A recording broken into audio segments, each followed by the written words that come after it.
మన మధ్యలో నాని పాస్టర్ గారు ఉన్నారు, ప్రార్థన చేస్తారు. స్తోత్రం. ప్రార్థన చేసుకుందాం. అందరూ కూడా తలలు వంచండి, ప్రార్థనలో ఏకీభవించండి. ప్రేమ కలిగిన తండ్రి, జీవము గల యేసయ్య, జీవాధిపతి అయిన తండ్రి, నీకు స్తోత్రాలు అయ్యా. ఈ రాత్రి కాలంలో ప్రభా, సెప్టెంబర్ 25వ తారీఖునైనా ఈ రాత్రి మిరాకిల్ గెత్సెమనే ప్రార్థనా మందిరాన్ని గత 5 సంవత్సరాలు ప్రభా ప్రతిష్ఠించి ప్రభా, ఈ 6వ సంవత్సరం వారి కోస్వాములో నా తండ్రి ఈ కోడికను ఈ రీతిలోనైనా నడిపిస్తున్న విధానం బట్టి స్తోత్రాలు ప్రభువా. పాటల ద్వారా నీ నామాన్ని గణపరిచి ఉన్నాం, మహింపరిచి ఉన్నాం.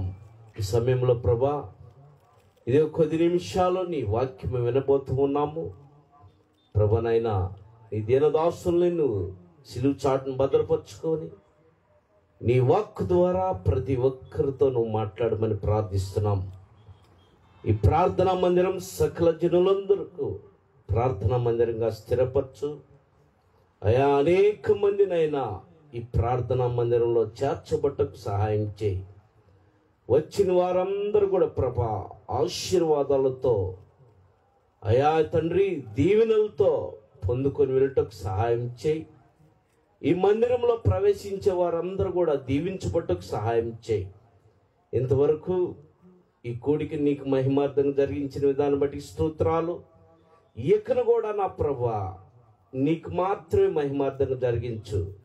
వాతావరణాన్ని స్వాధీనపరచుకో, కరెంటుని స్వాధీనపరచుకో, సౌండ్ సిస్టమ్ని స్వాధీనపరచుకోమని ప్రార్థిస్తున్నాం అయా. మా మధ్యకు అయా గెస్ట్ స్పీకర్గా గిద్యోని గారు మా మధ్యకు రాబోతూ ఉండగా ప్రయాణాల్లో నువ్వు తోడుగుని క్షేమకరంగా నడిపించమని, ఈ కొడుకు ప్రారంభం నుంచి ముగింపు వరకు నీకు మాత్రం మహిమార్థంగా జరిగించమని నజరేయుడైన యేసునామములో అడిగి పొంది ఉన్నాము తండ్రి, ఆమేన్. రైట్, మంచిది. ప్రార్థించి నాకు వందనాలు చెల్లిస్తున్నాను. హల్లెలూయా చెప్దాం ఒకసారి అండి. హల్లెలూయా.